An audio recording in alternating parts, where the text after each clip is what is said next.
Hello and welcome to Tell Me How You Did It. I'm Namrata Zakaria and I'm here to bring to you my handpicked list of some of India's finest brands. Yes, our best homegrown companies that can compete with the world's best and still win the battle hands down.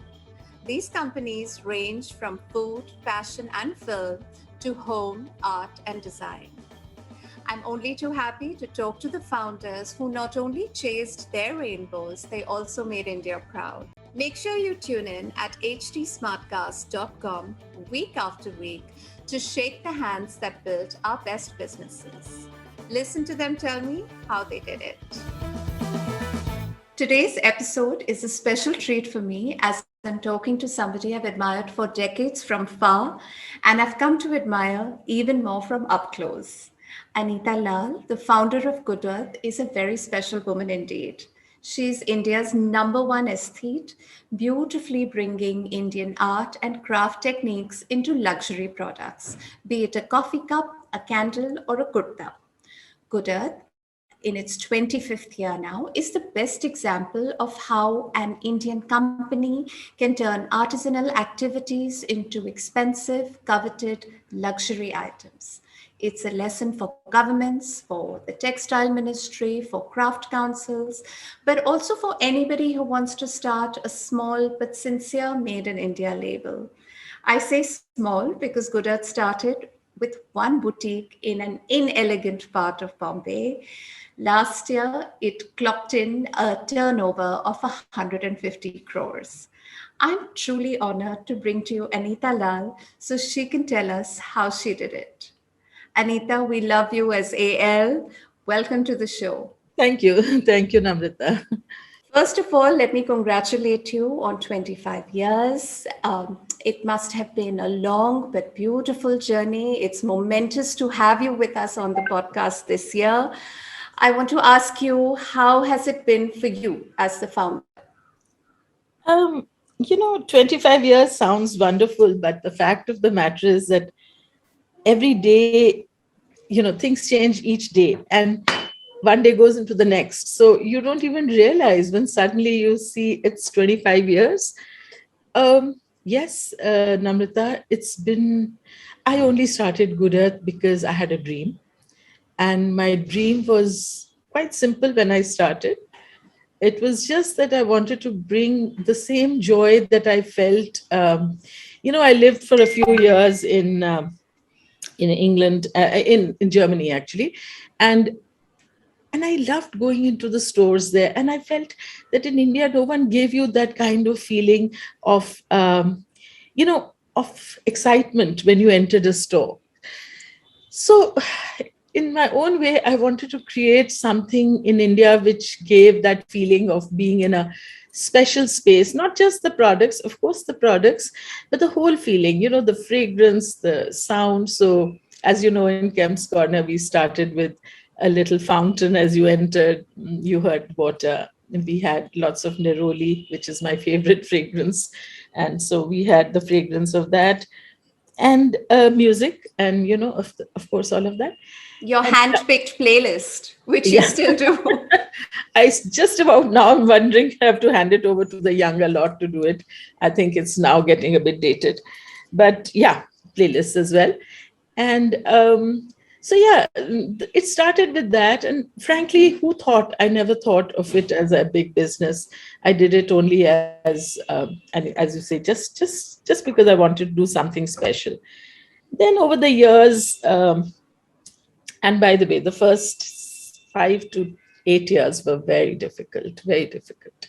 I struggled a lot, and many a time I felt that I should drop it. I can't take it.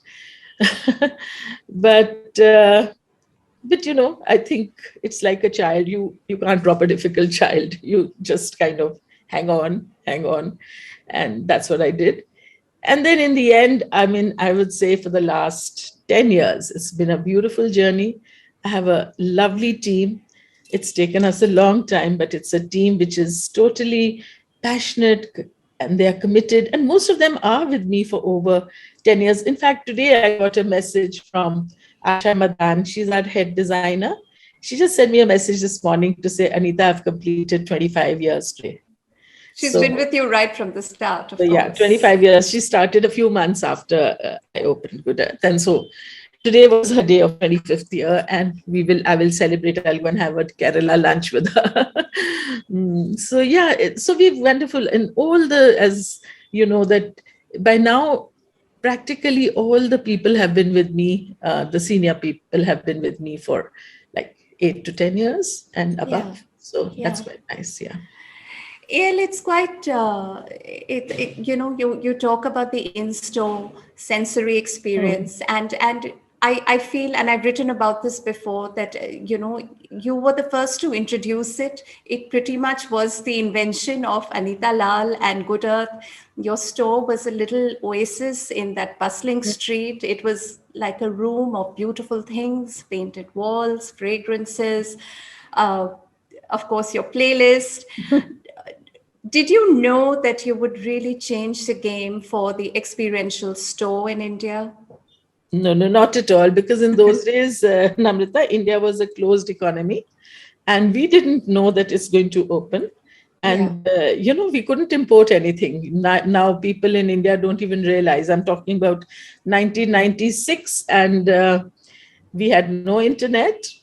I was sitting in Delhi, and our sales were happening in Bombay. And every evening, Parveen, our wonderful manager, who's really the face of Good Earth in Bombay, and she's still with us. She's retired, but Yes. she's still there as the superannuated, wise woman, and she goes to Kulaba every day. Yeah. And Parveen used to send us faxes every evening to tell us what the sales were like, and there was no way of communicating. And so who thought that it's going to become into anything big? It was just going to be a small boutique in my eyes. And yeah, so I never thought it's going to become so big.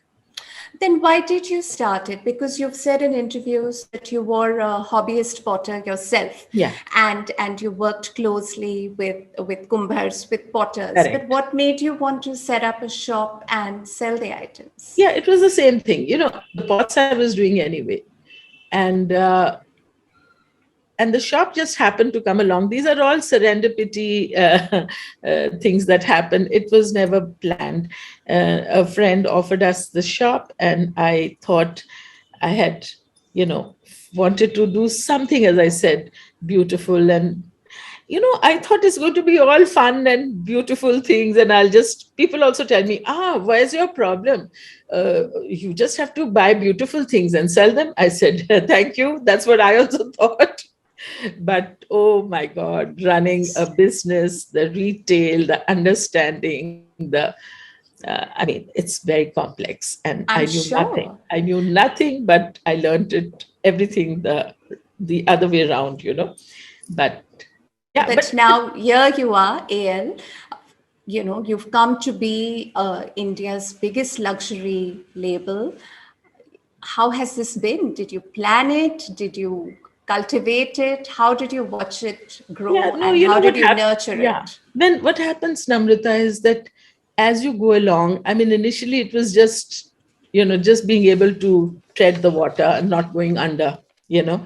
And in those 4 5 years, we learned a lot of things. And then when we started stabilizing, then I started questioning myself, why am I doing it? What is important? And then I thought, that was the time when I thought, what is important is that I would like Indians to be very proud of what we can do in this country. There was this feeling. Don't forget, Namrita, I am a midnight's child, and I was born in 1948, so we had barely, and I was surrounded by the whole feeling that, you know, I mean, like India was not. We didn't have confidence. We didn't have much pride either at that moment, and and we grew up with a very westernized mindset where we assumed that the West knew all the answers, where the prism that we looked at the world was through western eyes, because that was our education.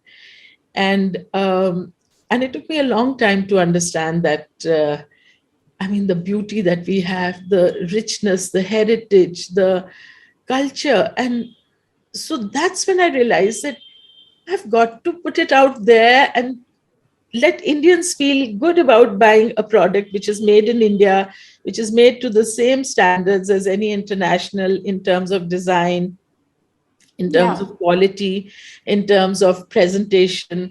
And so that was one of the things. So I would say, Namrata, it's my India pride feeling that pushed me to do more. Perhaps it came from you being a midnight child, Yeah, it from does. the It is. idea of nation Correct. building was Definitely. so strong at the Definitely. time. And you've built this world class, Yeah. very strong I didn't India just build it. modern. I didn't build it. There were many people who were involved in building it. But yes, I led it. But I cannot tell you that nobody, as you know, nothing. You need a village to bring up a child. You need many wonderful men and women to create a brand. It's not just me, but yeah. That's very graceful of you, but the vision is most definitely yours and yours alone. AL, I want to ask you the importance of art, history, craft, heritage in the language of Kurta, and how you have come to be the primary source of this India modern storytelling. I'm not sure we are the primary source. I wouldn't say that. I mean, there are many beautiful people doing wonderful work out there. But why art, craft, history has come in is also, you know, I did my master's in psychology. My father's a professor of English. I have a very academic background. So for me, it's never enough to just do a pretty thing. I wanted to get to the source of the pretty thing. I wanted to understand why, you know, I mean, what's special about this? So very soon we started what I call the design collections based on some inspiration from within the subcontinent or even outside. As I said, Asia was definitely there, but it started with the Indian thing. And actually, Namrata, it started when I told my designers when we first started, I didn't know what to do. So I said, what should we design? How should we design? And so I said, look, let's look around us and let's see what is it that what is around us. Why not? We can't pick up English daisies and stick them on the plates like people did. So then, of course, the first thing we thought was, what about chilies? So that was our first Yeah, design. So yeah. what's around us is loads of colorful chilies and masala and the blur of let's say the saris of the women who are selling it. So we made our first design, which was very popular, which is coming back in January, which for all the people who miss it. And so yeah, so then we thought, let's do what's around us. Then I thought, okay, let's do what's behind us, which was all the centuries of actually one gets very humbled when you understand. You may say, you've done this. Personally, I don't think I've done anything much, because when you see the refinement, the fineness, the kind of design people created in the days when they just did it out of their imagination. Now, those are inspirations for us. But where did they get it from? And we have such richness, such heritage. So the idea was that, so every year I would take, like we took Kashi one year. So then I studied, I read books on Banaras, I read the ethos. We realized what an ancient city it is. We realized, I mean, how much pride we should have in, having a let's say a tradition which has been unbroken for more than 5,000 years in Kashi. Yeah. When I was researching my Sindhu project, I realized that uh, the Mohenjo-daro people were actually trading with Kashi in those days. Yeah. So it existed even when Mohenjo-daro was there, or at least I think so. And someone might correct me, but No, that it was is my. the oldest city in the world. That's right. So, these are the joys of thing. And then we would try and recreate that feeling in the shops, with little diyas and whatever we could do. And then we did, of course, we've done everything. And then we did the Mughal gardens, and that was wonderful. I used to very often take the team to wherever we were going, because so that we could, be inspired. So yes, Namrata, these 19, things, huh? 19 people went with you to Uzbekistan for the Samarkand line. They No did. They wonder did. nobody leaves. They did. And I had to give them so many lectures. I said, 19 Indians, my God, and young Indians, and full of enthusiasm. I said, you have to behave like Japanese. When I say stand, I said, please, in airports, please let's see where you are, because otherwise, you know how it is. But it was a delightful trip. Yeah, it was utterly delightful to go to Uzbekistan, to see the birthplace of Babur, in Yeah, Ghana, and Fergana.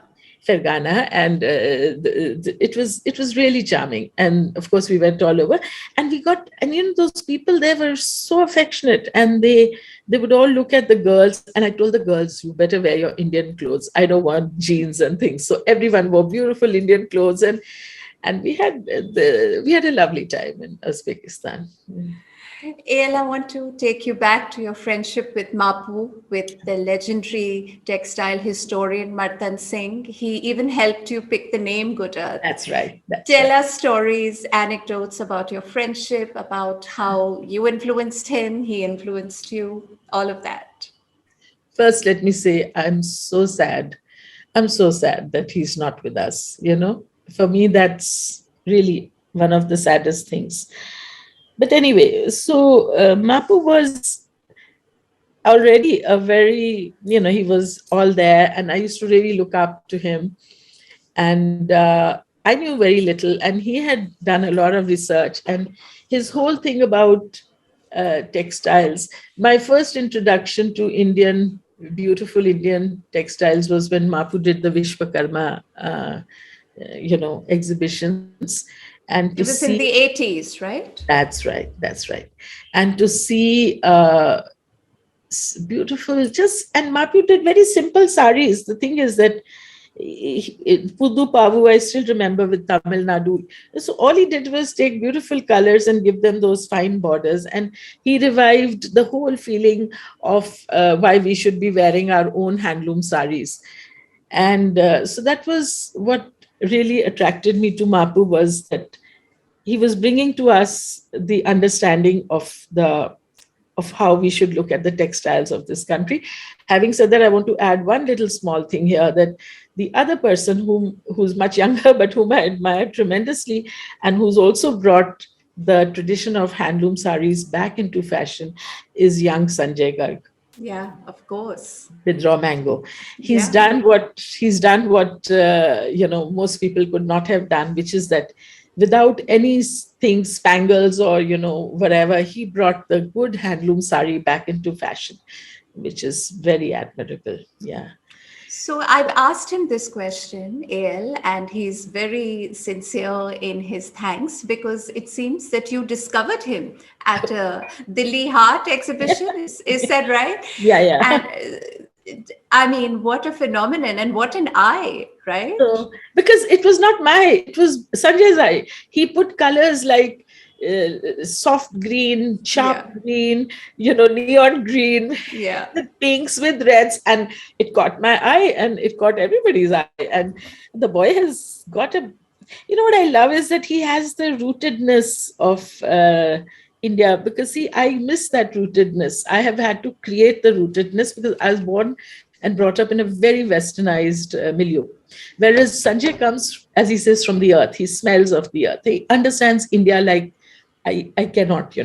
And so I admire that a lot. And so going back to Mapu, actually, it was that I've never seen a person more generous than him. You know, he was willing to give his knowledge to everyone. So when I was trying to set up Good Earth, I have a farm, Tulsi farm, where we work. Mapu's home was just beyond. So in the evenings, often he would drop in and on his way to his place, and we would sit there on the steps and talk about it. And that's how the name Good Earth also. I said, Mapu, what should I name it? I wanted to name it Indigo. So then I want to name it Aquamarina because I love aquamarine. So all funny names like that, and Frangipani even. But then he said, no, I think you're doing pots, and I think Good Earth is a good name. And that's how Good Earth came along. Yeah. It's a wonderful story.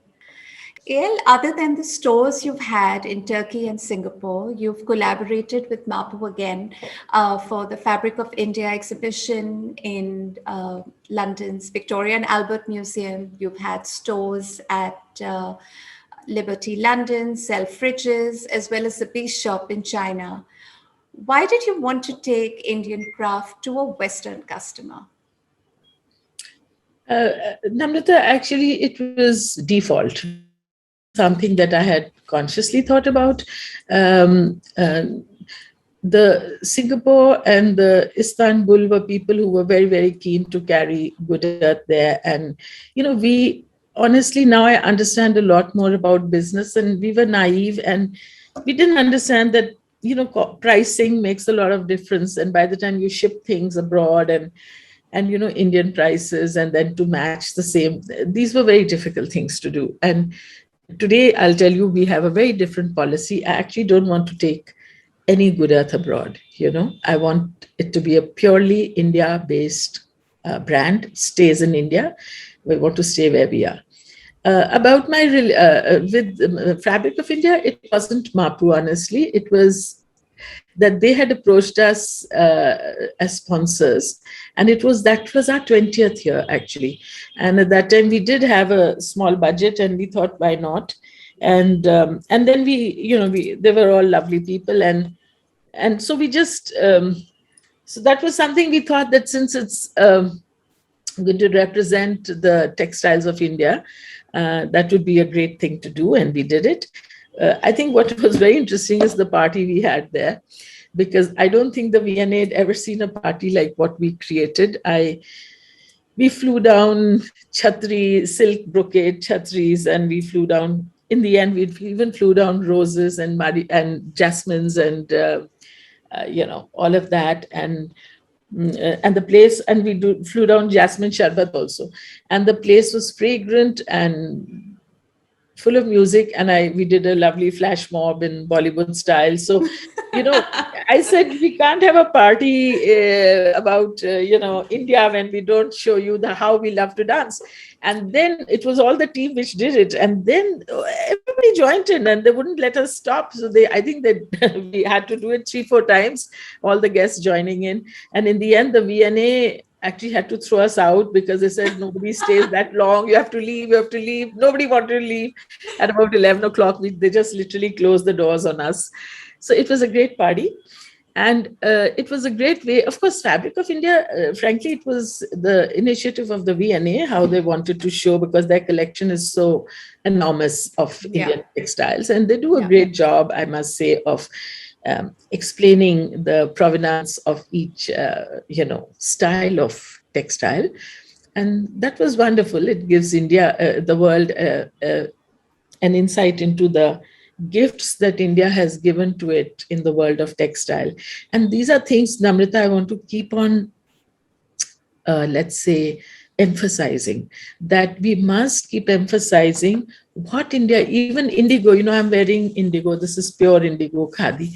Indigo is a gift from India. I mean, indigo was done from the Mohenjo-daro times. The indigo plant grew by the banks of the river Indus. And those people, and we're talking about 5 6,000 years ago, they also, kapas was growing there, cotton, Cotton. the cotton plant. And that they, at that time, I mean, look at the technological, let's say, thing that we had in India at the time when those guys were living in furs, wearing just furs. They were in India, they were in Mohenjo-daro, they were spinning, they learned how to spin the cotton Yeah. and then to weave They it. had a pitch loom as well. That's right. And they learned they could weave it. And then they also they found the leaves of the indigo plant, and they understood how to, use it, and also to mordant it, and so that it stays, with mylobirum, as you know, and then so that it stays fixed on the fabric. And they were then doing those ajrak prints with little block prints. Those days, we imagined, because that's what we. So I mean, that's India's gift. And India was the ones giving indigo to the rest of the world Yeah. till a German company found a chemical way to do it. Ale, your family is as passionate about creating modern India brands and as painfully low profile as you are. Your husband, Vikram, was the CEO of Eicher Motors and Royal Enfield, and your son has been instrumental in like turning the Enfield business around, making the Indian motorcycle outsell the Harley Davidson globally. Simran, of course, is CEO of Good Earth. She and her husband Rahul have started a fantastic new decor and fashion label called Nekopa. What do you guys talk about on the dinner table? Because, of course, you are a business family, but one that's soaked in culture and heritage. My son doesn't talk business ever. He loves to talk rubbish. And Siddharth refuses. In fact, if I start on Good Earth, he says, "Stop it." You girls go on and on and on. The girls chatter a lot about, whenever we are together. But Yeah. otherwise, as a family, we don't take these things too seriously. And yeah, each one is proud of the fact that the other is doing all this. We love what we are doing. I'm so proud that what my son has done, what my daughters have done, but we don't. But that's not, something that we talk about. And I mean, Siddharth absolutely refuses. He never discusses work, business, nothing. We have other fun things to talk about. So yeah, as a family, we actually touch wood, but it's a ever since the kids were small, it's a nice, cohesive little family. And we've kept that feeling still together. And the girls, the boys, myself, the children. So we have a lot of other interesting things to talk about. And work is really not really something that we talk very much. That's really interesting. I can't imagine that. Yeah, yeah, no, no. And tell us about your work culture, because when we see you at Good Earth events, you're surrounded by a fleet of women. One Yeah. is the head of marketing, one is the head of finance, one is the head of. I mean, you come in with this coterie of gorgeous women. What is your work culture like? And are you mostly a women-led office? Uh, Almost everyone in the team is female. So is that a conscious decision? Yeah. No, again, a lot of things happen over time. But when it did happen, I mean, especially my CFO, whom we all love dearly, Sangeeta, she keeps us in check, but she also cracks the funniest jokes. And so, she's delightful. And before that, we had a very serious looking man who was the CFO, and he used to just keep questioning everybody. And it wasn't really very much, it was quite difficult. No, Namrata, I think, again, we realized that all you can actually create any culture that you want. It's not necessary that we follow a set Western style of culture, because business right now, everybody assumes that the only way to run a business is the way, let's say, it's run in Wall Street or New York, or I mean, they are very, look, it suits their culture. you know every civilization, every culture creates its own way of what is valuable and what is important, and their own idea of ethics, work ethic, and so on. And it is, and I realized this, actually, the person I read really and who gave me this insight was Devdutt Patnaik, Yeah. with his book Business Sutra, which I enjoyed reading very much. And I realized that it's true, because instinctively, I don't go for that corporate culture. It's not my instinct. And when we tried it, it didn't really work very well. All these very formal reporting, hierarchies and all of that. But that's what it used to be. Then I just dropped it all. I said, forget it. There's no hierarchy. By the way, we're very flat. Everybody is, yeah, there's no hierarchy. We're a very flat company. And then we realized that we were more comfortable with women, though we have a wonderful young man. I please never never forget to add, Dinesh is the head of our IT, and all the girls love him dearly. So we have a lovely young man there. But by and large, yes, it is women led, and I think because it's women led, and over time it's become a more relaxed organization. The thing is, Namrata, being a woman myself, I thought I cannot ever separate work from home. You know, a woman has to multitask. And so we've always given, I mean, people nowadays give maternity leave, but I was giving a year of, unpaid leave for girls even then, and they could look after their children, because I understand as a mother that that a woman has her very special needs. And so, of course, that's why women also were more attracted to work with us, because we were very flexible in our timings and in everything. You need to go home, your mother-in-law is in town. I mean, so many things, as we know, can happen. And we never questioned that. And then it just became a more comfortable way of working. So it's a bit more like a family, and not so corporate. But still, as a family, I'll tell you, Namrita, truly, the girls there are more passionate about me, the brand, than I am. And they are the ones who really, and they will take it forward. So, yeah, it's a women led organization. Ale, it's so important what you say because, especially with COVID and even before that, it's almost like the whole world is conspiring against women from going to work. You know, there's any and every excuse for women to drop off, Yeah. or it becomes very hard if it's one's own family, or then biology when you have children, or even gender equality in the office. It's almost impossible for a woman to go to work. But what you've done is you've written the corporate rules. You've made it not only a safe place, but also a flexible place for a woman to find her groove and to continue to meet her deliverables at her convenience. And it's a success story because obviously your company has turned Yeah. a woman-led office and a women strong office into a phenomenon, into India's leading luxury label. Because the more trust and the more space you give a person, the better they perform. It's really very simple. I mean, in fact, girls are so motivated and they work.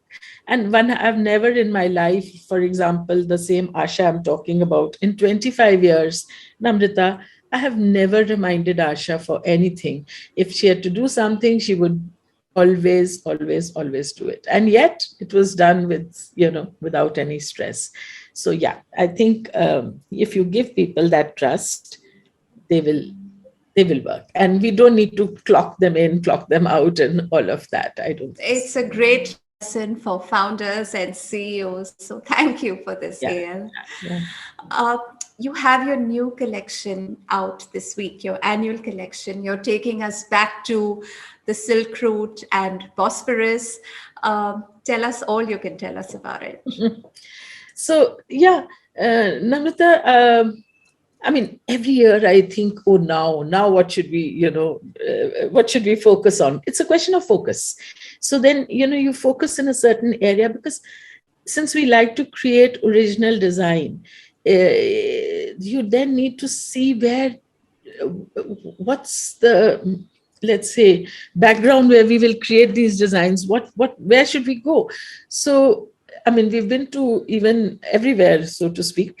So this year, when 25th year, I thought, let's um, look at the confluence of the East and the West, because, that's really what the world is all about, at least our world.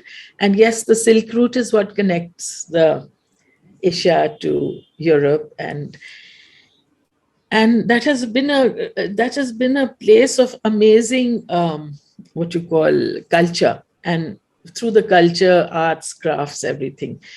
So, and out of the Silk Route, honestly, Istanbul and Turkey is where the actual crossroads are, where Europe crosses into Asia, or let's say Asia crosses into Europe. And then also, as you know, that there was a lot of Greek and Roman influence in Turkey, because initially it was almost like, of course, Constantinople. They ruled, the Christian Empire was ruling Turkey for over 1,000 years. So they had a very mixed kind of a culture, and then the Ottomans and everything. So I thought it was exciting, and so we took it on to, you know, and I would say that it's the first time, even in now you will see it in the block prints. We've created a block prints which are completely different from the usual buta booty, the things that we've always done. And I think it'll be quite interesting. We always like to to bring the craft levels also, uh, you know, up, and the design. So I think it's going to be interesting for you to see. And we've also, in all this, renovated our flagship, because we are 25 years old, and our beautiful Raghuvanshi Mills in Bombay, which we had taken, which is this old mill with high ceilings, was actually collapsing, the waterlogging, and there were so many problems. And so we decided to really give it a facelift. So I think we will welcome our guests into a very beautiful new, renovated, restored, and I hope very, special space. So that's the kind. I can't wait to see it. Yeah. And this is also a year we thought we will do more collaborations. So we've collaborated, even for our dinnerware, we've collaborated with an English designer, English artist actually, Rebecca Campbell. Okay. And we're also talking to many others to create things. So I thought it's also time to look out and to look at others and to collaborate with other people. Yeah, that's what it is. And another person with whom we've been always together, but this time even more so, is this very talented architect called, actually he's an interior architect, Adil Ahmed. We Yes, of did course. we did Rajmahal together, as you know, Yeah. and now Adil is back in full swing, and he's the one who's restoring and working like crazy to get Raghuvanshi Mills into its new avatar. He's brought back a water body. It's going to look like a lovely, from a little dump, it's going to look like an Ottoman palace. Let's see what happens. Yeah. Adil and Gujarat are a perfect match. Yeah, we really are. And so let's see what happens. Yeah. AL, tell us what's next for Gujarat and what's next for Anita Lal. No, I don't look so far ahead. 5 years, shall we talk about the 30th year of Gujarat? I haven't thought about it, so I wouldn't be able to say. But I think, yes, it would be more collaborations, a little bit more international in things that we do. Not that we want to go. That I'm very clear. We don't really. We're very happy. Namrata, also the whole thing about this thing that you have to take your shops here or there. Why? I don't see the reason. And even growth, I don't see growth as an unending thing, because then that to me is actually not sustainable. Growth has to be organic, gentle, easy. For me, I mean, everybody has their own needs, their own reasons. But for me, if you ask for Gujarat, I don't see any big jump. I just see, all I want to do is just get better and better and better, have better systems at the back and have better products in the front. That's what I want to do. AL, I'm so glad you're talking to us. I'm so grateful to you and thank you for all the beauty that you brought into our homes and into our lives. Gujarat is a very, very special space, and you're a very, very special woman. Thank you, Namrata. Thank you so much. If you enjoyed the show or not, write to me on Instagram, Twitter, or Clubhouse at Namrata Zakaria. For updates on Tell Me How You Did It, follow us at HT Smartcast. We're on Facebook, Instagram, Twitter, and Clubhouse. To listen to more podcasts, log on to htsmartcast.com or suno naye nazariye se.